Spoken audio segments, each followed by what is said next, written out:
Weekend elimination episodes ముగిసింది. నాగార్జున గారు వచ్చి హౌస్‌లో కొంతమంది చేసిన ఓవర్ యాక్షన్‌కి ఒక డోస్ ఇచ్చి మళ్ళీ ఇట్లా జరగకుండా చూసుకోమని చెప్పడం జరిగింది. కామనర్స్‌ని హౌస్ ఓనర్స్‌గా, సెలబ్రిటీస్‌ని టెనెంట్స్‌గా చేసి కొన్ని రూల్స్ పెట్టి వేడుక చూశాడు బిగ్ బాస్. దాంతో ఇక హౌస్‌లో జరిగే చిన్న చిన్న విషయాలపై ఎవరి రూల్ వాళ్ళే సెట్ చేసుకొని, ఎక్కడ ఏ చిన్న అవకాశం వచ్చినా ఎదుటి వాళ్ళను ఇబ్బంది పెట్టే ప్రయత్నం చేసిన వాళ్ళందరికీ గట్టిగానే క్లాస్ పీకారు నాగార్జున గారు. అయినా ఎవరెన్ని చెప్పినా సహజ లక్షణాలు, సహజ గుణాలు ఎక్కడికి పోతాయి? కుక్కతో ఒక వంకరలాగానే తమకు నచ్చినట్లే ఉంటారనుకోండి. ఇక్కడ తమ ప్రవర్తన మార్చుకోగలిగితే బిగ్ బాస్ విన్నర్ అవ్వాల్సిన పనే లేదు. ఎందుకంటే బయట ప్రతి ఒక్కరు తమకు ఎలాంటి వారు తమ పక్కన ఉంటే బాగుంటుందో అందరికీ తెలుసు కాబట్టి బిగ్ బాస్‌లోని కంటెస్టెంట్లకు వాళ్లకు రావాల్సిన అవకాశాలు వాళ్లకు ఖచ్చితంగా వచ్చి తీరతాయి. ఇకపోతే హౌస్‌లో అందరితో నాకేంటి, నా బతుకు నాది అని బతికే సంజన, హరీష్‌లకు గట్టి క్లాస్ పడుతుంది అని అనుకుంటే సంజనని లైట్ తీసుకున్నాడు నాగార్జున.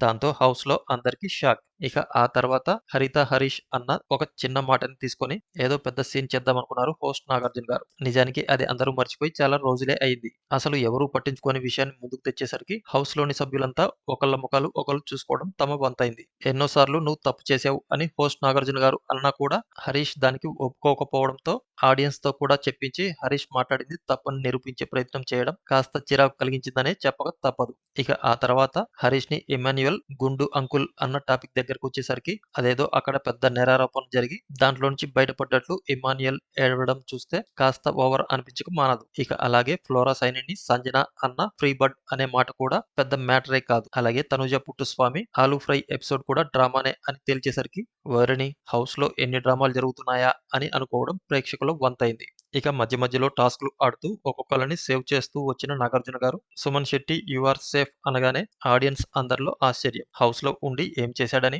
ఇకపై ఏం చేస్తాడని అని అందరూ నిట్టూర్చుకోవడం. ఒక్కొక్కసారి ఆడియన్స్ ఏం కోరుకుంటున్నారో అర్థం కాని పరిస్థితి. ఆడియన్స్ ఓట్ల ద్వారా సుమన్ శెట్టి సేఫ్ అయ్యారు. నాగార్జున గారు కూడా సుమన్ శెట్టిని ఏమీ అనలేక ఇక నుంచైనా బాగా ఆడి ఆడియన్స్‌ని ఎంటర్‌టైన్ చేయమని చెప్పి వదిలేశాడు. ఇక చివరగా మిగిలిన శ్రేష్ఠి వర్మ, డిమాండ్ పవన్‌లలో ఆడియన్స్ నుంచి తక్కువ ఓట్ల కారణంగా శ్రేష్ఠి వర్మ ఎలిమినేట్ అయ్యింది. అయితే ఇక్కడ శ్రేష్ఠి వర్మ కానివ్వండి, డెమాన్ పవన్ కానివ్వండి, లేదా సుమన్ శెట్టిలు కానివ్వండి, ఎవరు హౌస్‌లోంచి వెళ్ళిపోయినా ఆడియన్స్ పెద్దగా పట్టించుకునే పరిస్థితుల్లో లేరనే చెప్పాల్సి ఉంటుంది.